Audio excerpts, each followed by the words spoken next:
Immigration rules are always going to be changing and evolving, sometimes tightening and sometimes loosening. However, there are things that we know for a fact that those things will remain constant. And it's a fact that those migrants that prepare, that put a plan in place will always thrive no matter where they go, no matter how the political or migration climate will look like. So I know a lot of people are so worried, especially since last week. We all have been hearing the rhetoric. We've all been hearing what Nigel Farage has been saying. And this video is nothing to do with politics, but this is to bring things into perspective for fellow migrants. And I've always said it on this platform that I remain invested in these things because I live it. I came to the UK in 2022 on a care worker visa, which is one of the most contagious skilled worker visas to have ever come out of the UK, because it brought in nearly 1 million migrants from the world over, not only Africa, not only Zimbabwe, but from the world over. No wonder why this is not the time to panic. A lot of people have reached out to me in the past week saying, "Oh, Flo, do you think it's about time we think about going back home? Do you think it's about time that we look at other countries?" And I'm going to explore all of that in this video. But one thing that I'm going to be talking about and drilling down on is that now is not the time to panic. Some of us are not panicking, and I'll share with you why I'm not panicking, why I'm not fazed by all the narrative and all the talk that is out there. And I thought I'll put it in this video so that I can share and reassure other people who are on the same skilled worker visa as me that, well, now is not the time for panicking. The focus isn't all gloom and doom, especially now. Why? Because we know for a fact that migrants continue to be an integral part of this country, of how the country works, of the economy and the society at large. I've been watching and seeing comments, some from actual natives, English, British people, their view of all this that is going on, their view of migrants, and also some comments from the actual migrants who do the actual work in the country. So they continue to be an integral part of the whole country. They continue to contribute significantly. So it's not the time to really be panicking and thinking everything is just going to end, everything is just going to be cut short, there's no future for migrants in the country. Look at all the industry like healthcare, logistics, tech, finance, you name it. Migrants continue to be needed. Logistics itself, all industry, tourism and hospitality in the country is heavily reliant on migrants as well. So it's not something that they can just come overnight and go like we are doing away with migrants. However, yes, they can put in place some measures like what they've announced since the white paper rule in July. They announced that going forward, for one to be granted a skilled worker visa, they are looking at a level of skill, which is a degree level, which someone, if you're a migrant already at this point in time and you're looking at the future, you're planning for your future ahead, you're planning for your life in the UK going forward, definitely your skill set has to improve. Your skill set has to match what they are looking at. They're looking at things like salary threshold, which means you will need to upskill for you to meet or to match the salary threshold required for sponsorship. Things like the level of English proficiency, which they continue to point out to say, well, it's a way of making people integrate, or it's a sign that people are integrating if they can speak the language. So what that means probably is going forward, even a dependent will be required to write the IELTS English or whatever English proficiency of some sort. So all these things are achievable. All these things can be prepared for. All these things can be planned for. That's why we're saying now is not time for people to be panicking. Now is not time for people to be abandoning the plans that they have, but actually a time to enhance, a time to match the environment, the rhetoric with the plans that we actually have as migrants in this country. Hello everyone, and a big welcome to my YouTube channel.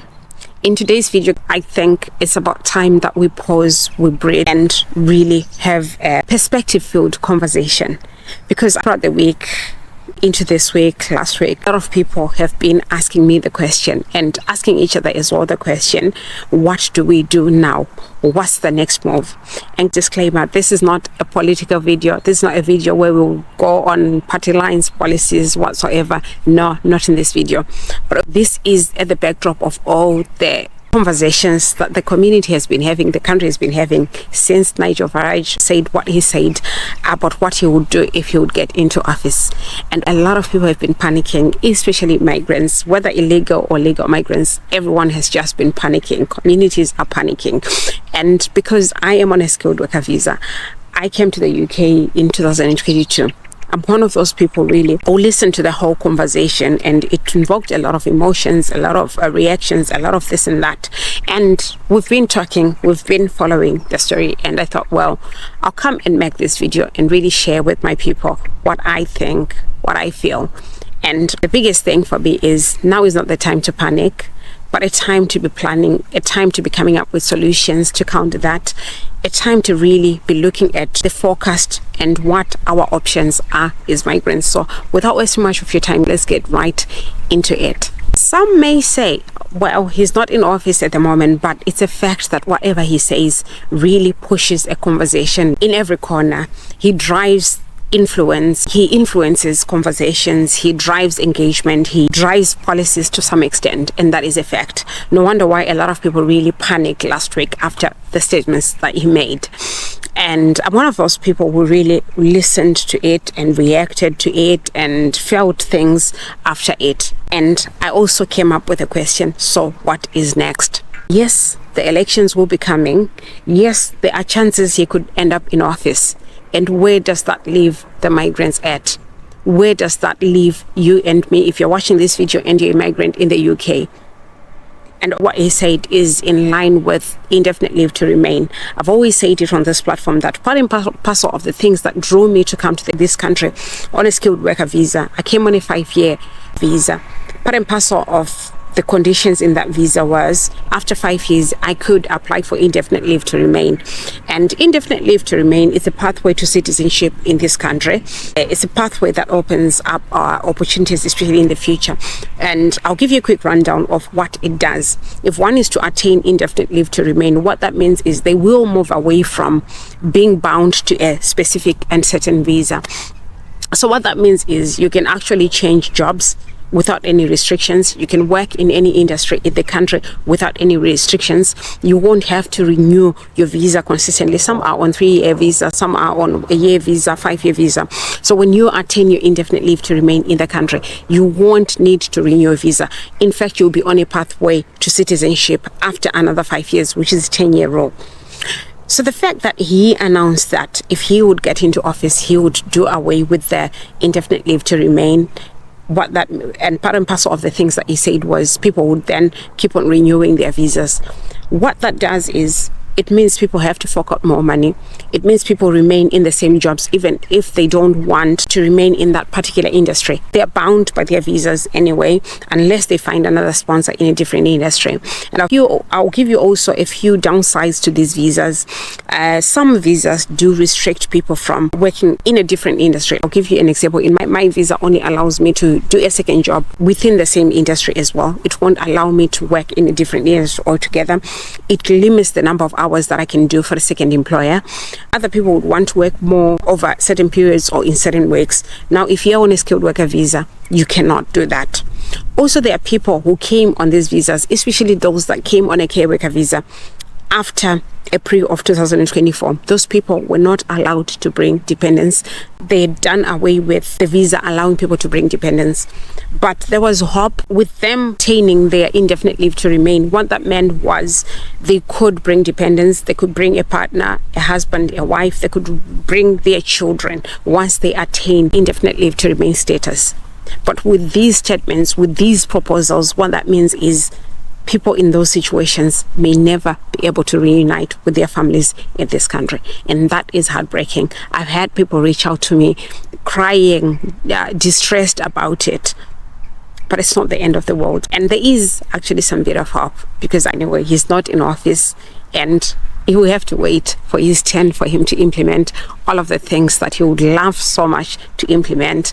However, whether they work for other people or not, it is to be seen. So a lot of people have reached out to me. Some wanted to abandon their plans, some were about to buy homes, some were about to bring dependents, some were about to bring their children over. We're like, well, there's no point in doing so, because if I can get indefinite leave to remain and I'll still have to remain in this job, I can as well leave my family back home and look at other options, look at other countries. All those are beautiful plans. However, one of the things that I always love to say is always stick with your plan. Yes, have a plan B. Yes, be willing to make certain adjustments. But as far as working opportunities are concerned and your visa allows you to do that, now is not the time for you to be abandoning that. If you're planning on taking a course, take that course, because that course might be the gateway for you, either to get into those spaces where probably you may be exempt. Probably that course or that upgrade that you were going to do or you were to explore was going to be the pathway that would see you relocating to a country with favorable immigration laws. So now is not the time for you to be panicking and saying, well, there's no point in me studying for that course. There's no point in me upgrading even in my job. Maximize on this opportunity. Take so much advantage of what is at hand or what your visa allows you to do. Grab those opportunities, because at the end of the day, we didn't come for indefinite leave to remain. We came for the opportunities. We knew from day one when we were coming that indefinite leave to remain is something that you apply for. It's not just you automatically become eligible. You apply for it and they evaluate your circumstances before they can grant you that. So from day one, it wasn't something that was guaranteed. So that should not then stop you from making your plans. In fact, 3 questions should guide you, especially in these circumstances. The first question should be, what is my immigration status? And for most people on this platform, most like mine, we are very legal in the country. We are on a skilled worker visa. Some are on independent visa, which is for some more a relief. The second thing that you should ask yourself is, what are my financial and long-term immigration goals? Do I plan on living in this country permanently? Do I plan to make this my forever home, my forever place? Because if it's not, then you shouldn't be panicking, because it is when we panic and we make knee-jerk reaction decisions that sometimes we may end up making grave mistakes. The third question as well that one should be asking themselves, especially in these circumstances, is, what are my long-term career financial goals 3 to 5 years from now? Where do I want to be? Where do I see myself? Now that we do have this time ahead of us, we know, we are anticipating that probably, suppose he gets into office, this is what he's planning on doing. Now we start planning around that. Career, what is it that you want for yourself? Financially, what is it that you want for yourself and for your family? I love situations like these ones, because these are the very statements and sentiments that really reorient, makes us to refocus. Because a lot of people tend to lose focus once they're in the diaspora. They tend to want to live for the moment. They're not thinking about the future. So somehow we need this bad news. Somehow we need these sentiments to really reorient our goals, refocus our aims and goals and our objectives. If your plans are to relocate back home, how are you planning on doing it? If your plan is to staying abroad, are you exploring going to other countries? I've seen a lot of people really relocating to other countries, and by virtue of you already being in the UK, it makes it even more possible. All those things are what we should be talking about at this point in time. All those things, all those pathways are what we should be exploring at this point in time. Talking about career, this is the time where you're saying, fine, I came to the UK as a caregiver, but is that how I want to exit? If not, what is the plan that you have in place? Are you planning for further study? I always say the beauty of the care worker visa, for me, one of the things that drew me to this visa in particular was the fact that it allows us to study. If you haven't explored that path and you're watching this video, please think about it. Think about what you want to do with your career. Think about where you want to see yourself in the next 5 years, in the next 3 years, and start working towards it. There's so many opportunities in this country. You could do online learning, you could do in-class learning, you could do part-time study. The whole point is, if you're looking at upgrading your career, if you're looking at leveling up, then now is the time. There's no better time to do it than now. Don't delay it, but do it now, because that will be your key to opportunities elsewhere. The whole of Europe is calling. Other countries in other continents, first world countries are calling. But you need to qualify for that. You need to have the skill set to match that. You need to be able to be eligible for that.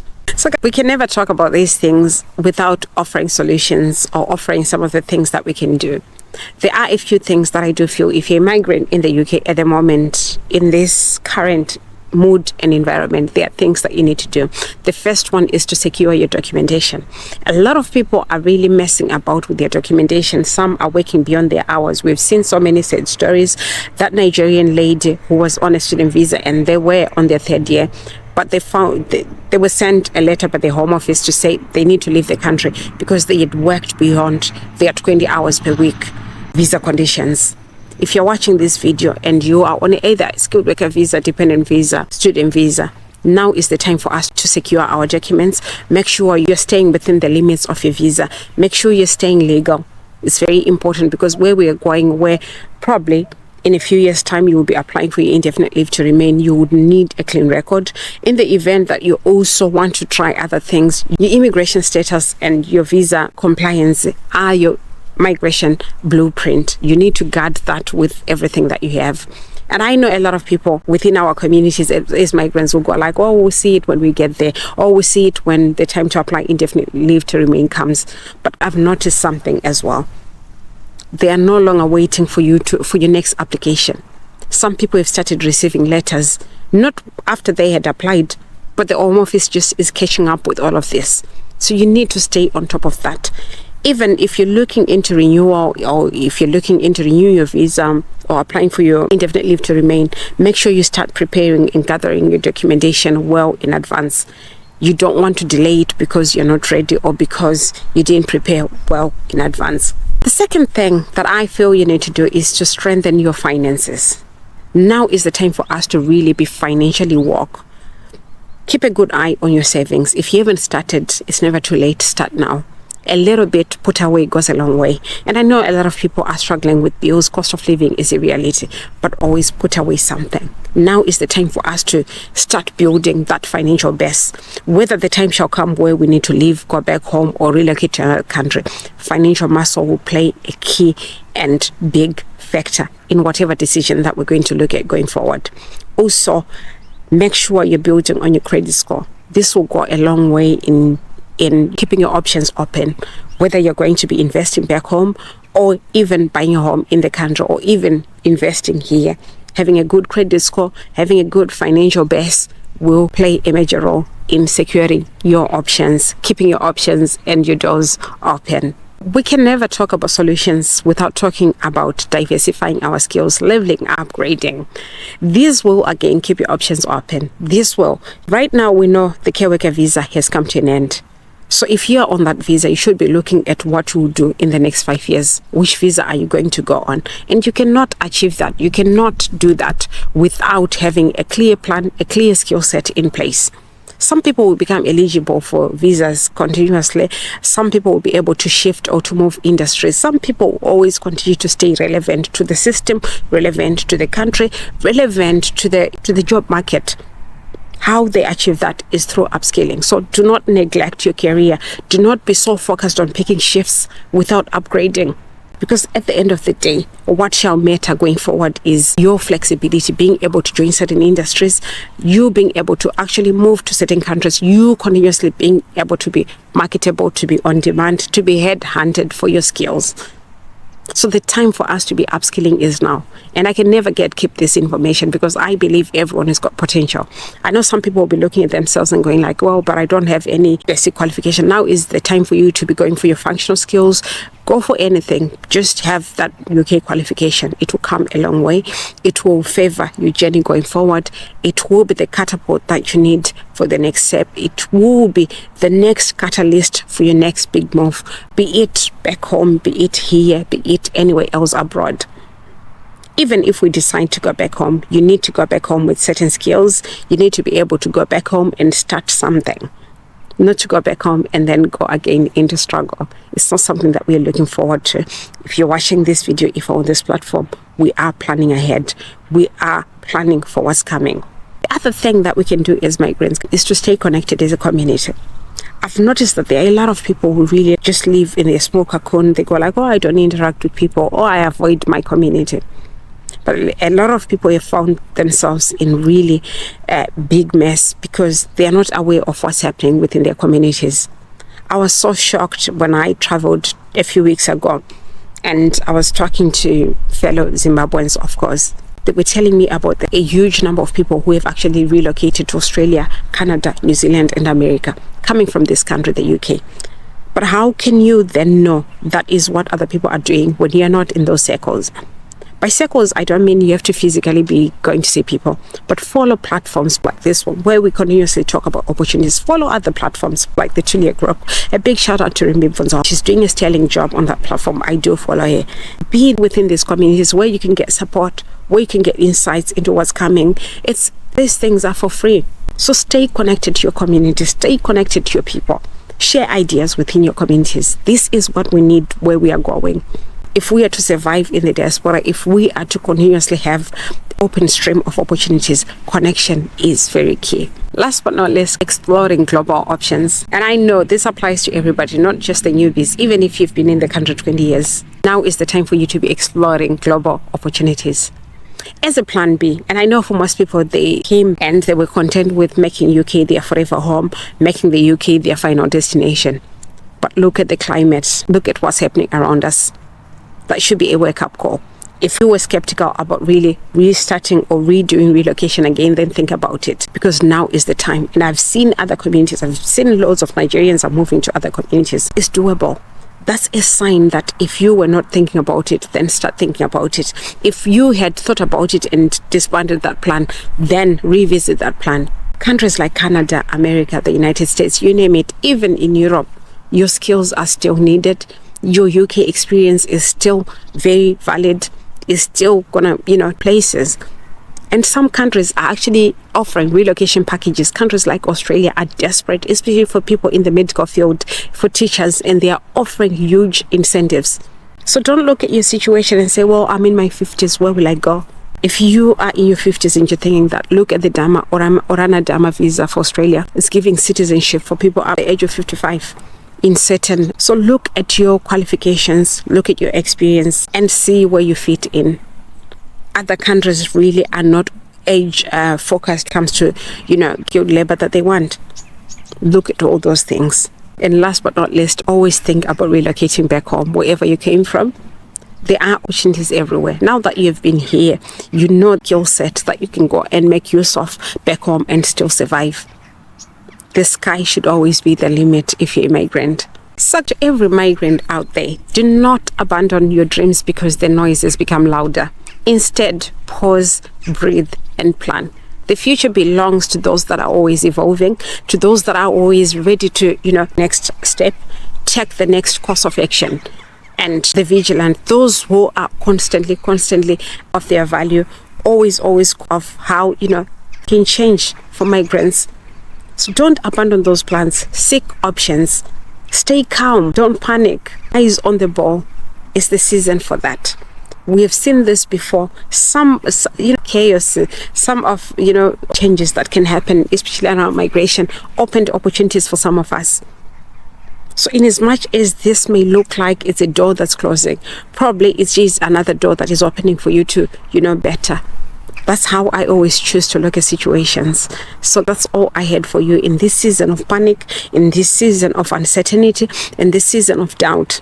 I just thought I would come here and still tell you to stay calm, keep planning. You're not alone in this. It's affecting a lot of people, and not only Africans, not only Zimbabweans, but a lot of migrants who came to the country from the world over Africa. But there is always a plan. And I always say, where there is a will, there is a way. Let's keep looking for that way out. Let's always be looking for that option, always for that plan B. That's all I had for you in this video. And if you found this video very useful, please do like and share. And also subscribe if you haven't done so. Your support means a lot. And if you are a subscriber already, thank you so much for your support. Thank you so much for watching our videos and sharing our videos. And I'll see you in our next video. Bye for now. Stay blessed.